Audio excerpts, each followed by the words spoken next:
Olá, amigos internautas, mais um programa e hoje eu irei tratar do tema do medo de não ser amado. É interessante que o medo é uma emoção nos 4 cantos do planeta. O indiano, o japonês, enfim, um brasileiro, ele não precisa aprender e ele sabe perfeitamente quando está com medo, na maioria das vezes. Medo do tubarão, medo do desemprego, medo da violência, enfim, mas existem outros medos.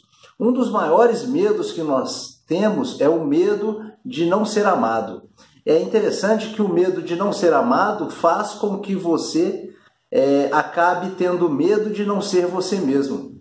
Quando a gente fala de medo, é interessante que a criança, o adulto, muitas vezes, quando ele quer dominar, controlar, disciplinar a criança, o que ele faz? Ele acaba estimulando ou alimentando o medo. Então é o medo do escuro, é o medo do monstro imaginário, é o medo da bruxa, do velho do saco, não é verdade? E aí, muitas vezes, com esse expediente, o adulto consegue domesticar, consegue controlar, consegue...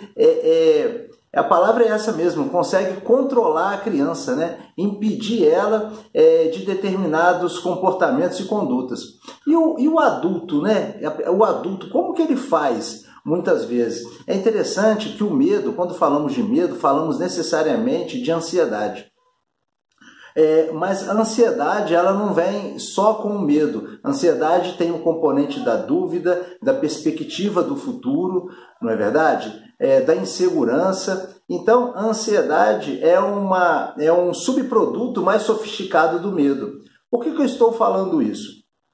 Algumas pessoas, de modo geral, falam assim: Marcos, eu tenho medo de perder essa pessoa, de ser traída, de ser trocada, de não continuar sendo amada por essa pessoa que eu me relaciono. E muitas vezes aí você pergunta por quê, o que a pessoa está fazendo, E aí a pessoa te fala que a estratégia dela é fazer de tudo, ou seja, ela acaba empreendendo um sacrifício enorme em nome do medo. É interessante que pessoas amedrontadas, por exemplo, com medo de não serem amadas, elas acabam fazendo um sacrifício enorme. Elas acabam passando por cima dos seus limites. Do que eu estou falando? Eu estou falando das pessoas que muitas vezes, em nome do medo dela ser traída, ela acaba abandonando o sonho, o projeto, o curso, tudo aquilo que um dia representou algo valioso em sua vida. Então ela acaba se sacrificando, é uma forma que ela imagina ter de demonstrar a importância do outro, se anulando, se aniquilando, principalmente nos quadros de dependência emocional.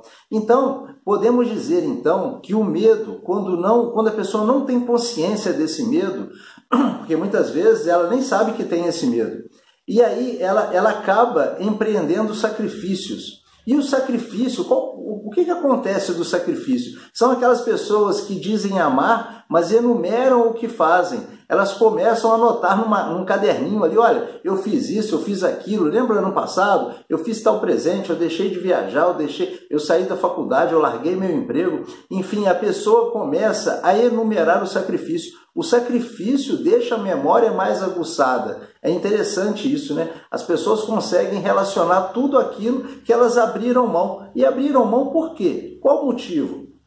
E aí, depois do sacrifício, quase sempre a pessoa tem a expectativa de que será retribuída na mesma proporção do sacrifício que ela fez.